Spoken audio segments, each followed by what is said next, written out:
Pada kesempatan kali ini kami akan membahas episode 10 Jujutsu Kaisen Season 2. Sebelum masuk ke pembahasan, bantu kami dengan klik subscribe dan like-nya ya. Oke, jadi mari kita mulai saja pembahasannya. Episode kali ini berjudul Konran atau Pandemonium, yang artinya kekacauan. Scene dibuka dengan melanjutkan ucapan Mechamaru yang tiba-tiba muncul di telinga Yuji.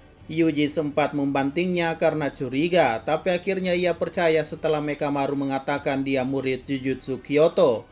Berpindah ke scene lain di mana Gojo dalam keadaan terikat memberitahu Geto palsu bahwa mau sampai kapan kau dikendalikan orang lain, Suguru.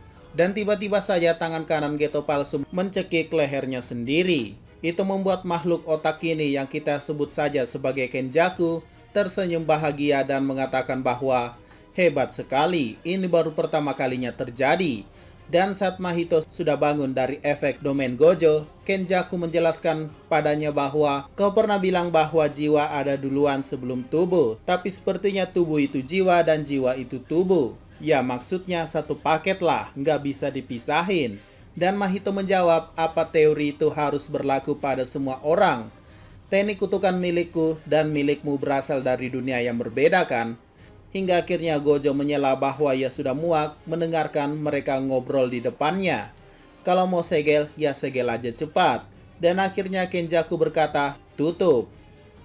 Dan benar saja alam penjara menutup dan menyegel Gojo Satoru. Kotak itu pun kembali ke bentuk semulanya dan dipegang oleh Kenjaku. Warnanya pun berubah dari merah ke abu-abu. Dan matanya pun tertutup. Mahito berkata, apakah ini tak bisa digunakan lagi? Dan ya, Kenjaku menjawab bahwa ini hanya muat satu orang saja.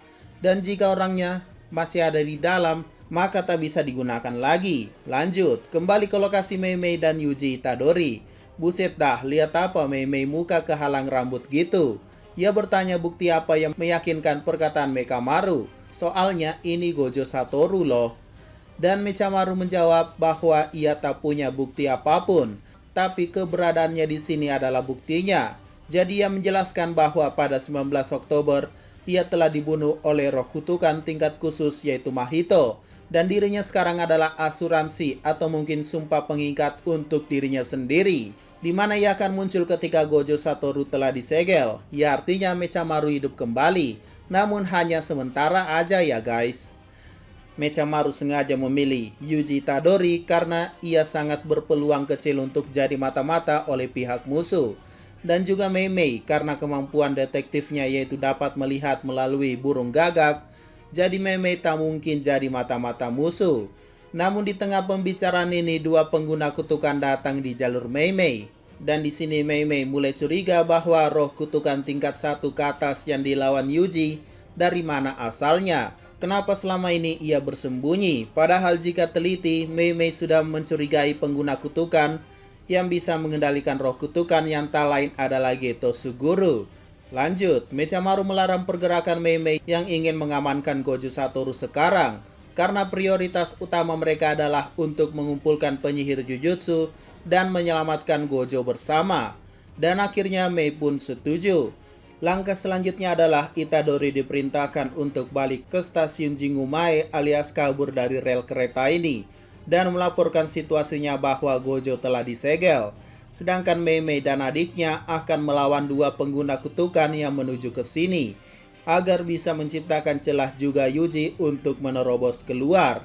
Ya, Meimei sempat menyinggung akun rekening Mechamaru yang belum dibekukan yang membuatnya panik. Ya taulah, Meimei kan gila uang. Dan akhirnya rencana pun dimulai.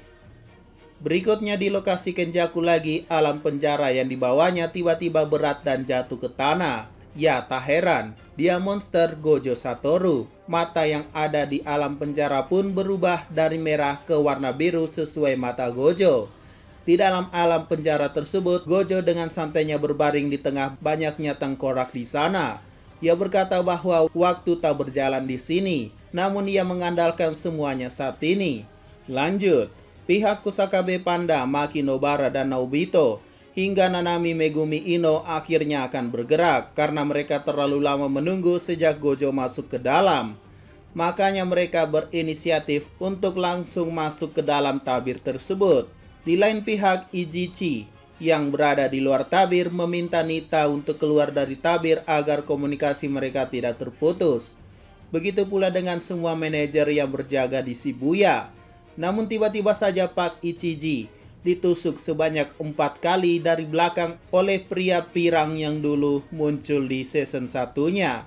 Ia bersama pria atau wanita. Ya entahlah. Ia diperintahkan bahwa membunuh semua pria berjas yang ada di luar tabir. Dan setelah selesai ia boleh masuk ke dalam tabir. Di sisi lain berdasarkan kamera pengawas Mechamaru, ia melihat bahwa Gojo Satoru yang ada di dalam alam penjara tak bisa digerakkan untuk sementara waktu. Namun kamera tersebut sempat dihancurkan oleh Mahito, tapi sudah terlambat. Mechamaru langsung melaporkan situasinya pada Yuji, bahwa ini adalah kabar bagus. Akhirnya Yuji pun sudah keluar dari stasiun dan menghajar semua manusia yang telah diubah dan menyelamatkan para manusia yang ada. Yuji pun naik ke gedung yang tinggi dan meneriakkan nama Nanamin. Ya, panggilan khusus untuk Nanami karena Yuji adalah murid kesayangannya. Yuji mengatakan dengan keras bahwa Gojo Satoru telah disegel. Mendengar hal ini tujuan mereka berubah dan akan berkumpul ke Yuji dulu. Sementara itu pihak musuh sedang kesusahan karena sudah ketahuan. Namun Kenjaku berkata bahwa ia tetap di sini untuk menjaga Gojo Satoru. Lalu Choso berkata bahwa akan membunuh Itadori dan Nobara atas apa yang ia lakukan pada kedua adiknya. Kemudian ia juga akan mengambil kembali adik-adiknya yang masih ada di SMK Jujutsu Tokyo. Namun Jogo tak setuju karena Itadori harus menjadi Sukuna. Hingga akhirnya mereka bertengkar. Tapi Mahito melerainya dan mengatakan bahwa ia juga akan membunuh Itadori. Dan disinilah ia menjelaskan bahwa setelah kehilangan Gojo Satoru, keadaan dunia saat ini sudah seimbang. Jadi tak perlu Sukunako untuk berada di pihak mereka. Hingga akhirnya Mahito memiliki kesepakatan dengan bermain game bahwa jika Mahito yang menemukan Itadori duluan, ia akan membunuhnya. Tapi jika Jogo duluan, maka silahkan bangkitkan Sukuna. Choso pun ikut dalam game ini dan akhirnya game pun dimulai. Namun setelah roh kutukan pergi, ada 2 gadis yang berbicara di balik para manusia. Yang ternyata adalah anak yang dulu merupakan pengikut Geto. Ia berkata bahwa kembalikan tubuh Tuan Geto. Tapi Kenjaku meledek mereka bahwa mana mungkin aku kembalikan. Dan ingat, jika ingin membuat janji ke penyihir Jujutsu, jangan lupa buat ikatan sumpah. Hingga akhirnya 2 gadis ini mundur dan mengatakan bahwa kau akan menyesal. Dan sambil duduk, Kenjaku berkata bagaimana rasanya penyesalan itu. Lanjut di tempat lain, Yuji akhirnya didatangi oleh Megumi dan Ino. Dan di sana Mechamaru pun menjelaskan situasinya. Dan misinya sekarang adalah menyerang dari stasiun yang paling dekat. Tapi masalahnya adalah tabir yang menghalangi para penyihir Jujutsu yang masuk. Sehingga Nanami pun membagi 2 kelompok. Ia sendiri akan pergi ke stasiun Shibuya tempat Gojo berada. Sedangkan Ino sebagai senpai atau senior akan menemani Megumi dan Yuji untuk menemukan dan menghancurkan tabir yang ada. Ino pun menjelaskan ada 2 masalah ketika Gojo Satoru tidak ada. Pertama, klan Gojo akan kehilangan kekuasaan, karena yang menggendong klan Gojo saat ini hanyalah Satoru. Dan untuk itulah keamanan murid-muridnya termaksud Yuji akan jadi masalah, dan bisa saja Yuji akan dieksekusi mati. Kedua, hilangnya Gojo Satoru membuat dunia semakin kacau, karena semenjak ada Gojo Satoru, roh kutukan dan pengguna kutukan tak berani keluar. Dan setelah tidak adanya Gojo Satoru, pihak internal pengguna kutukan maupun roh kutukan akan bertarung. Dan akhirnya scene-nya pun ditutup dengan ayo selamatkan Gojo Satoru. Bersambung. Apa yang akan terjadi selanjutnya? Oke, mungkin itu saja pembahasan episode 10 Jujutsu Kaisen season 2-nya ya. Kita tunggu lagi untuk next episode di minggu depan. Jika ada pertanyaan dan masukan, silakan komentar saja di bawah. Sekian dari pembahasan kali ini, jangan lupa like, share, dan komentarnya ya.